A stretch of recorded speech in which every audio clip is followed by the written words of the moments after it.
Hello po sa inyong lahat mga ka-crypto. Ako po si Pinoy Crypto Trader at sa video na ito ay atin pong pag-uusapan ang tungkol sa balitang ito kung saan ang sabi rito ay investors brace for upcoming US CPI data amid market uncertainty.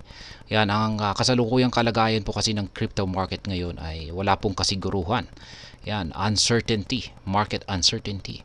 At ngayon, yung mga investors ay naghahanap po sa paparating na datos ng US CPI. Kasi pinaniniwalaan po nila na posibleng ito ay siyang magdudulot ng isang malaking impact sa presyo sa kung ano ang magiging presyo ng buong crypto market.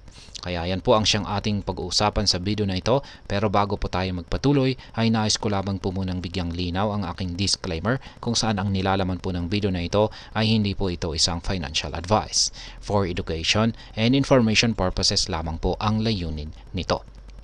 At ayan po mga ka-crypto, sa atin pong pagpapatuloy ay ang sabi po rito ay crypto equities have also seen a significant recovery, similar to the price of Bitcoin. This week's forthcoming macroeconomic developments will have a significant impact. Ayan. Yung mga crypto equities daw ay nakitaan daw po na meron daw po silang malaking recovery or nakakabangon na po. Kaya kapareho raw po sa presyo ni Bitcoin. At ngayon sa linggo na ito ay meron pong paparating na mga macro developments at posibleng ang mga ito ay magdudulot ng malaking impact dito sa presyo ng buong crypto market. Following a disappointing August employment report that hinted at the U.S. economy's continued vulnerability to a recession, Bitcoin's value fell below $54,000 over the weekend. However, it has since recovered and is again trading around $56,000. Crypto equities have also seen a significant recovery similar to the price of Bitcoin. Ayan na po. Nag-umpisa po yung hindi magandang performance ng cryptocurrencies dito sa nakalipas na buwan ng August. At mukhang yung nagdulot po niyan ay yung nailabas na report kung saan ay patuloy po na nakakaranas ng hindi maganda ang ekonomiya ng bansang US na parang nagsasabi na ito ay makakaranas ng recession. Kaya dahil diyan ay bumagsak ang presyo ni Bitcoin sa ilalim ng presyong $54,000. Pero ngayon ay mukhang nakaka-recover na po siya at nakabalik na po siya sa presyong $56,000. Maging yung mga crypto equities ay nakitaan na rin ng recovery ng mga ito. These stocks were impacted by last week's significant loss of nearly $1.05 trillion in the US stock market. Even with this week's upcoming report of the US CPI, Bitcoin and these crypto equities are far from certain. Ayan, maging yung mga stocks ay nakaranas na rin ng matinding talo or loss. Following the sell-off over the weekend, investors were understandably worried, but financial gurus like Arthur Hayes reassured them that there was no reason to worry. Ayan po ulit si Ginoong Arthur Hayes. Siya po ang founder ng BitMEX at ayan, meron po tayong content sa mga nakalipas na video tungkol kay Ginoong Arthur Hayes kung saan ay siya po ay nagsara ng kanyang short position at siya na po ay naniniwala na itong si Bitcoin ay paangat na. All eyes on upcoming developments. This week's forthcoming macroeconomic developments will also have a significant impact on the direction of the Bitcoin price and these stocks because investors still depend their trust on these risky assets on how the economy is doing. Macroeconomic developments have had a significant impact on them. Ayan. Yung mga paparating na mga macro developments ay inaasahan po nila na ito ay magdudulot ng malaking impact sa kung ano ang magiging presyo ni Bitcoin. At syempre hindi lamang si Bitcoin, kasali na rin ang mga stocks. Kaya marami pong mga nakatutok ngayon na mga traders at saka investors sa mga macroeconomics na ito.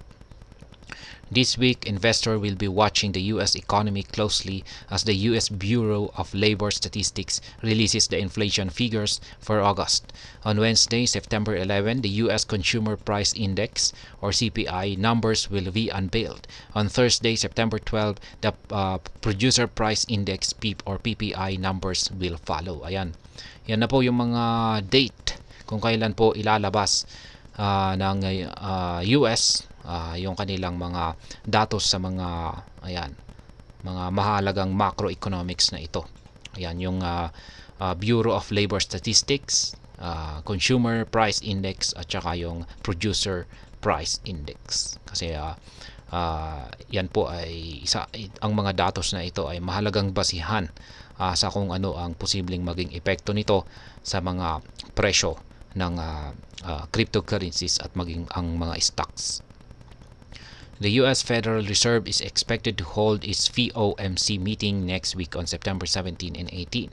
These inflation figures will provide clues as to what the agency will probably do at the meeting in addition to shedding light on the present status of the U.S. economy. Ayan, magkakaroon na po ng meeting ang U.S. Fed dito sa paparating na September 17 at saka 18. At sa kanilang meeting na ito ay pag-uusapan po nila kung ano yung kanilang magiging plano. Ayan, kung ano yung kanilang dapat na gawin para sa ikabubuti ng kasalukuyang US economy ngayon.